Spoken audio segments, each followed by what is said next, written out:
Hi there, welcome to the channel. Now COVID has made a new normal for all of us, and under this new normal, has the hiring process undergone any change?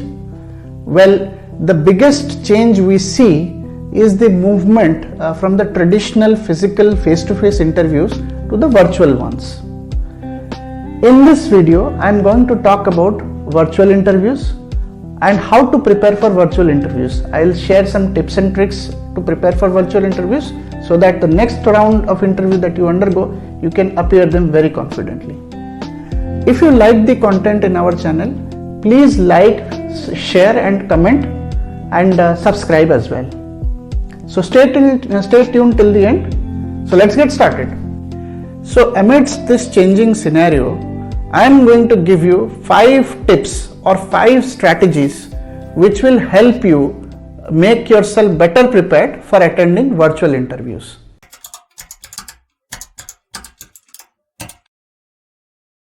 Now before we proceed to discuss the preparation strategy, I want to talk about what does this mean for the recruiter. Well, according to an internet statistic, after the pandemic, 86% of the recruiters have now moved to virtual interviews. The second thing which I wanted to stress upon is these virtual interviews are faster than the telephonic ones we used to do, and definitely much faster than the physical ones. So what does this all mean? This means that the hiring manager or the recruiter sitting at the comforts of, let's say, work from home has now access to a larger pool of candidate, because earlier he was limited by travel, he was limited by time, but now because all that time is now freed up, he has time to reach out across India for all kinds of candidates. So it has increased your competition by many folds. Okay. The second thing is, because virtual interviews are also faster, there is a trend that companies are actually doing more and more rounds. They are not just settling for, on an average there used to be 3 rounds, but now this number of rounds have also gone up. So you see the pandemic, the result of this pandemic in terms of a virtual interview has repercussions or has consequences for the recruiters also, right?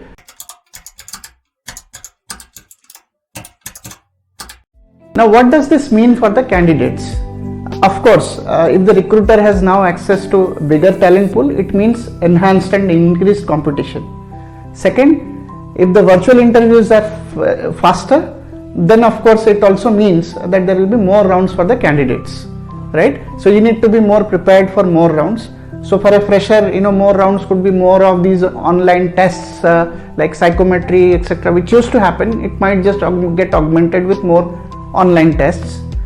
For an experienced candidate, it could be more number of face-to-face rounds, of course online, but more number of rounds, right? So these are the two top consequences that happens when we move to online interviews.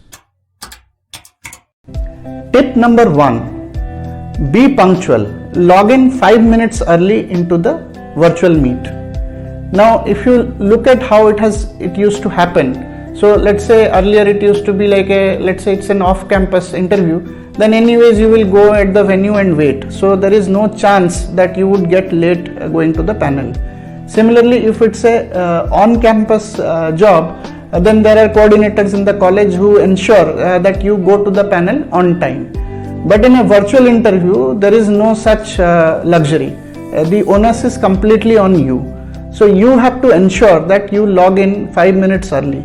And trust me, when you do so, it sends out a very strong professional signal to the recruiter. And it goes a long way, because it sort of sets the tone for your interview.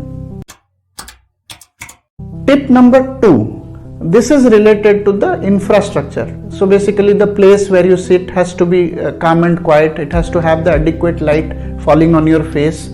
Okay, and one of the most critical elements in an online interview is of course your connectivity.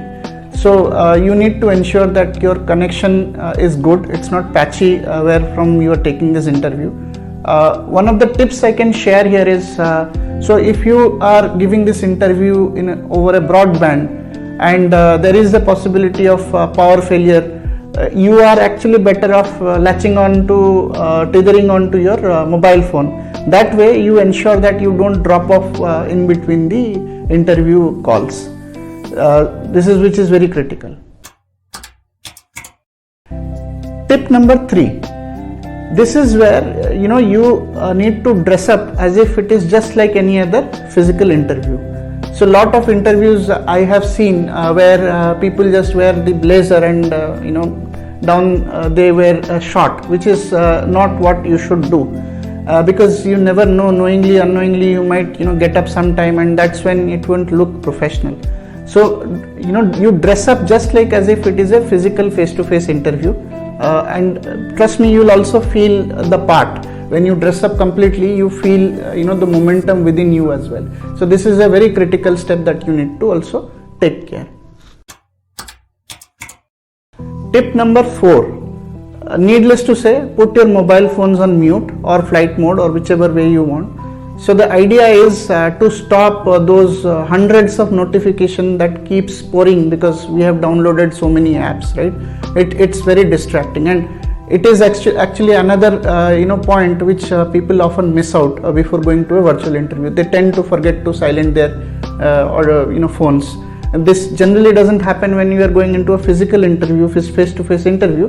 But I have seen in my experience, a lot of people forget to mute their phones, and it has a way. It rings in the most worst of times. So just ensure that you you silence your phone or put it on mute. Tip number 5, the final tip. This is a absolutely critical tip. Okay, I have personally seen this. A lot of the candidates, what they do is they put cue cards right in the laptop. So what happens is, when I'm asking them questions, they are actually looking at the laptop and trying to take the clues from these cues, and I can invariably see their eyeballs moving back and forth, and then this clicks, this keyboard sound, all this is very audible. So this is not good. This is absolutely not professional, and it can actually put off the interviewer because he wants absolute attention from you. So if you really need cue cards, make your small cue cards, keep it in the wall in front of you so that you can read from them, but don't try to read from the laptop, search from the laptop. That is absolutely not okay, because if you do that, it is very easy to catch. Okay, so that was tip number 5 for you.